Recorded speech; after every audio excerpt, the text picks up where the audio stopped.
Pilots in command falling asleep mid-flight. Fly Dubai cockpit crews allege they're being worked to exhaustion, with some lightning conditions at the airline to modern-day slavery. The Syrian army says it's on the cusp of wresting back control of the strategically important ancient city of Palmyra from Islamic State. Leaked emails from Hillary Clinton show that Google and Al Jazeera sought U.S. State Department assistance to develop an app to help the Syrian opposition. Also ahead this hour. What you've got at the moment is a problem of Islam and Islamic terrorism. Doesn't actually make any sense. A surge of anti-Muslim sentiment causes controversy across Europe as 3 more terror suspects were arrested in raids connected to both the Brussels attacks and an alleged new plot in France.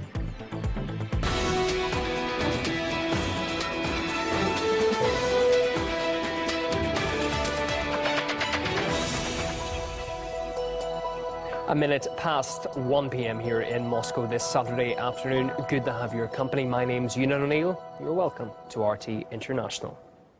RT is continuing to receive letters and phone calls from former pilots of Fly Dubai Airlines saying they and their crews had been forced to work to the brink of exhaustion. We've confirmed their identities, but they've asked to remain anonymous. One of the pilots provided us with a particularly striking safety report from a flight last year. While climbing to flight level on a very dark and quiet night, the last thing I remember was crossing flight level 260. When I opened my eyes, we were at level 340 for a few minutes already. My first reaction was feeling ashamed, so I tried to act like nothing had happened. When I turned to my co-pilot to apologize, he was completely asleep. Nobody was in command of the plane for at least 8 minutes, and this is very dangerous. I barely slept 2 hours before reporting for my flight. The co-pilot was in a similar situation due to lots of night shifts. They think that we as pilots only fly and go to bed. They forget that we have a life and a family. And because of this, there are lots of factors that affect our stress and fatigue. My personal opinion is that I can do all the night flights they want, but give me 1 full night of sleep at home to recover properly before the next flight. RT's Paula Sleer was first contacted by a former Fly Dubai pilot a week ago, March 19, the day the company's Boeing jet crashed in southern Russia, killing all 62 people on board. Since that date, Paula has received multiple similar accounts.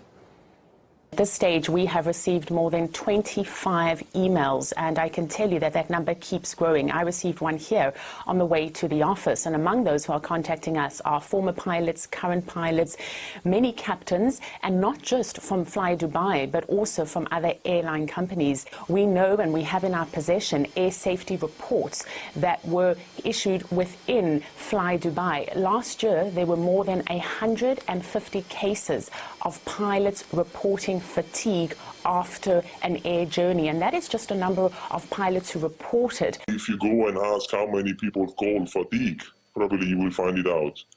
I also have some photos, but I don't think I had to show it to you. Photos of my colleagues sleeping on the flight, along the flight, because they said, I'm really tired, so I'm going to sleep all the flight. I said, please go ahead. Until now, we haven't really received an adequate answer to our question to the company as to what is their response about these allegations coming forward. They have chosen, by and large, to remain mum on the issue, and this is the point that the initial whistleblower, that former Fly Dubai captain, made to me when I spoke to him about a week ago. He said that from the beginning, management has known that a crash was inevitable. There was a survey conducted inside the company more than a year ago where the question was asked, and it was a question to pilots, do you think there is going to be a crash, largely because of fatigue? And more than 80% of Fly Dubai pilots said yes.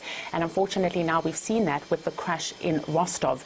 Management is fully aware of these figures, and that is why that initial whistleblower said that he holds management 100% responsible.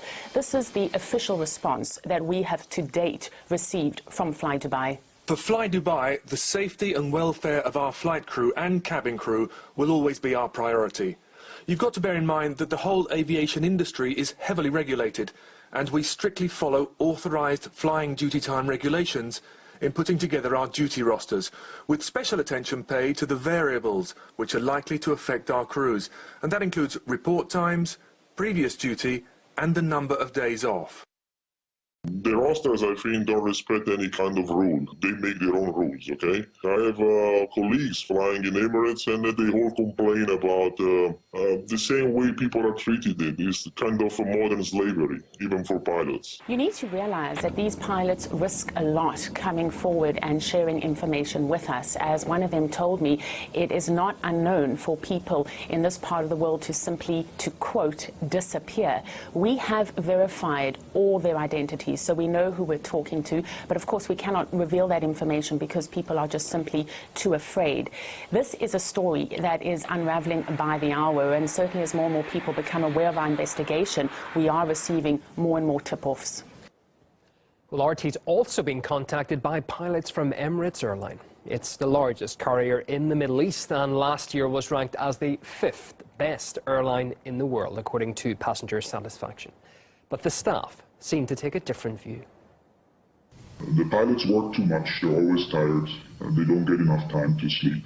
The 7 pilots at Emirates do the same job that 10 or 11 pilots do at European airlines. In Dubai, it's actually the case if a pilot calls in sick, he will be punished. He will lose money, he will have to report, he will get a warning letter. From a pilot's perspective, you're concerned about fatigue because it makes you sick in the long run. But as a passenger, you should be concerned about fatigue. As you know from driving your own car, when you are very, very tired, I mean really tired, you will make more mistakes and your reaction time goes down. I have resigned with no job to go to because of the rosters and management style. We all knew it was only a matter of time before a fatigue-related accident happened. My upgrade was delayed because, according to management, I called in sick and sick fatigue too often. The truth is that our rosters are brutal. In my mind, being in this job is like being in an abusive relationship. Yes, I have status and money, but I know it's going to end badly if I stay, with either death or sickness. We're not allowed to talk to journalists, obviously, but I'm so angry that lives had to be lost, families torn apart, all for greed and profit, that I think it's my duty to speak out. Well, in response, the airline said its strong safety record shows its commitment to ensuring its passengers and crew are not in danger. Emirates also mentioned it takes the issue of flight fatigue seriously and has a special system to manage it, and that its pilots can go to a regulator if they have concerns. Well, fatigue has been linked to a number of high-profile aviation incidents. The deadliest took place in 2010, when 158 people died in an Air India crash. We spoke to aviation safety expert Jamie Finch about regulations to prevent pilot exhaustion. Fatigue is not just an aviation problem, it's a transportation problem all across the board. But I've never seen not just one or two, but so many complaints, and they've actually written out these complaints and concerns to the company. Well, internationally, it varies from state to state. It's according to what those state rules are going to be. As far as what the company's rules are in those particular state countries, ICAO does make recommendations to the countries on what they need to do, but they don't really have any way of enforcing it on that country. The state has to make the decision. It's three-tiered responsibility. It's the state, it's the company, and it's also the individual. Well, the strap on your screen now is an email address that you can use to get in touch if you've got something you believe can contribute to our investigation. Please do, if you believe that. It's an issue that has clearly triggered a strong reaction from pilots in particular who have contacted us.